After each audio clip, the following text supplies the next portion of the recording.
అందరికీ నమస్కారం అండి. ఎలా ఉన్నారు అందరూ?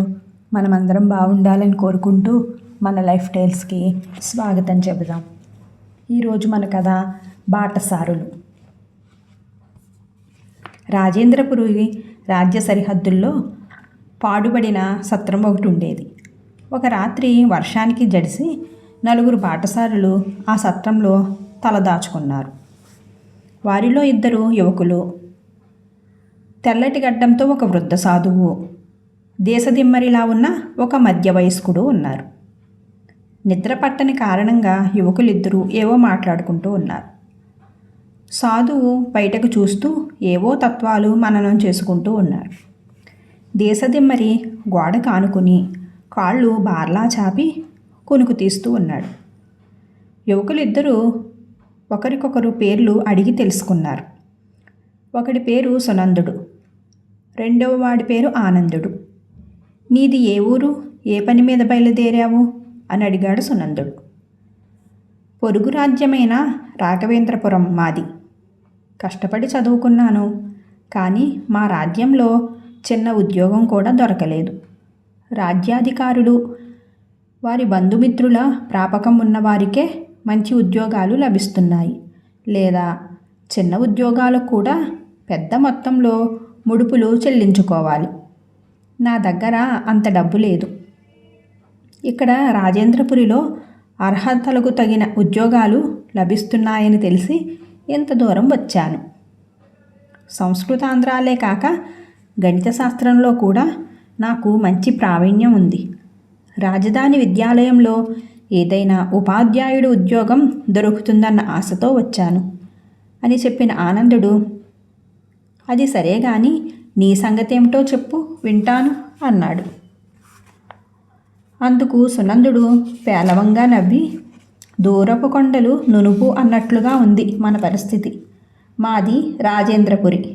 నువ్వు మీ రాజ్యంలో ఉందని ఏకరువు పెట్టిన పరిస్థితులే మా రాజ్యంలోనూ రాజ్యమేలుతున్నాయి.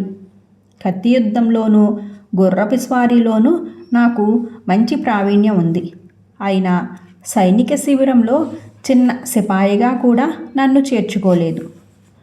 పలుకుబడి కానీ లంచం ఇచ్చుకునే స్తోమత కానీ నాకు లేకపోవటమే అందుకు కారణం. మీ రాజ్యం గురించి ప్రశంసలు విని నీలాగే నేను కూడా రాఘవేంద్రపురం వెళ్ళాలని బయలుదేరాను. ఇప్పుడు చూడబోతే మనమిద్దరం ఎవరో చెప్పుకున్న మాటలు విని మోసపోయినట్లుగా అనిపిస్తూ ఉంది అన్నాడు గాఢంగా నిట్టూరుస్తూ. అసలు ఈ అసత్య ప్రచారం మన రాజ్యాల్లో ఎందుకు జరుగుతున్నదో, ఎవరు చేస్తున్నారో తెలియటం లేదు అన్నాడు ఆనందుడు విరక్తిగా.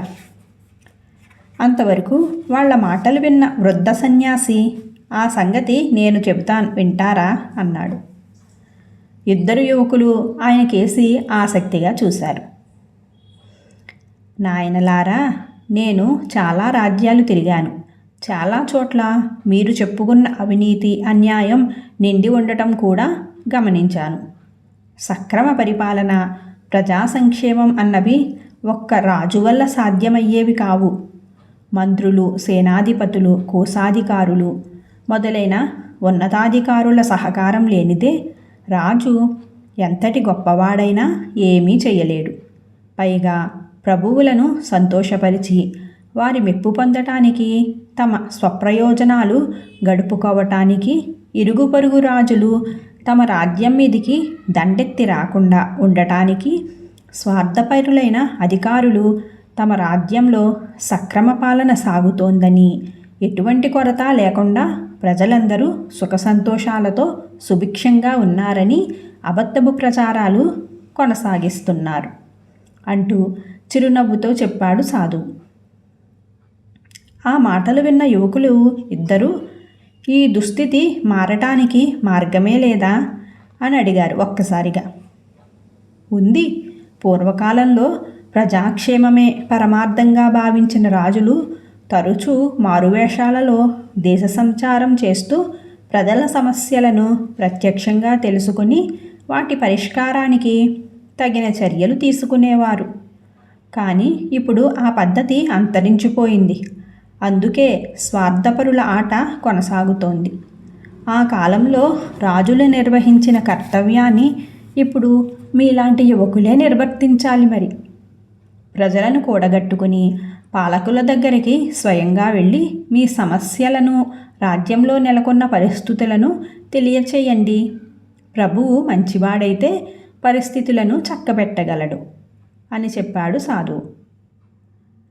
అంతవరకు గోడకు ఆనిబడి కునుకుపాట్లు పడుతూ ఉన్న దేశదిమ్మరి చటుక్కున లేచి ఆ ముగ్గురు మధ్యకి వచ్చి కూర్చుంటూ, అయ్యలారా, మీ మాటలన్నీ విన్నాను.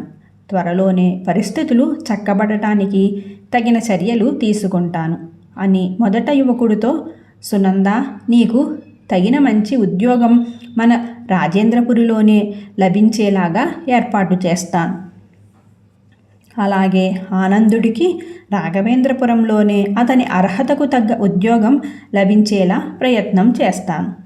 ఆ రాజు నాకు మంచి మిత్రుడు అని చెప్పాడు. ఆ మాటలు విన్న యువకులిద్దరూ హేళనగా నవ్వుతూ, ఇంతకు తమరెవరో సెలవిచ్చారు కాదు మహానుభావ అన్నారు. దానికి ఆ దేశదిమ్మరి చిన్నగా చిరునవ్వు నవ్వుతూ లేచి నిలబడి, నేను రాజేంద్రపురి యువరాజు రవితేజవర్మను. నాకు త్వరలోనే పట్టాభిషేకం జరుగుతోంది.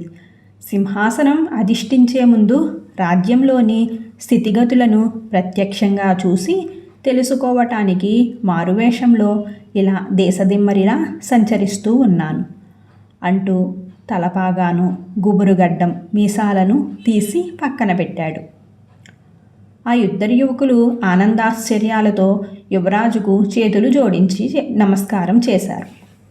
యువరాజు సాధుకేసి తిరిగి నమస్కరిస్తూ, రాజ్యంలో అవినీతి పెరిగిపోకుండా ఉండాలంటే రాజు ఒక్కడు మంచిగా ఉంటే మాత్రమే చాలదు. అధికారులు కూడా ధర్మబద్ధులై ఉండాలని, ప్రజలు అప్రమత్తులై ఉండాలని, ప్రజల స్థితిగతులను తెలుసుకోవటానికి రాజు నిరంతరం ప్రయత్నిస్తూ ఉండాలని తమరు సూచించిన సలహాలకు సర్వదా కృతజ్ఞుణ్ణి. రాజధానిలో జరగనున్న నా పట్టాభిషేక మహోత్సవానికి విచ్చేసి నన్ను ఆశీర్వదించండి అన్నాడు.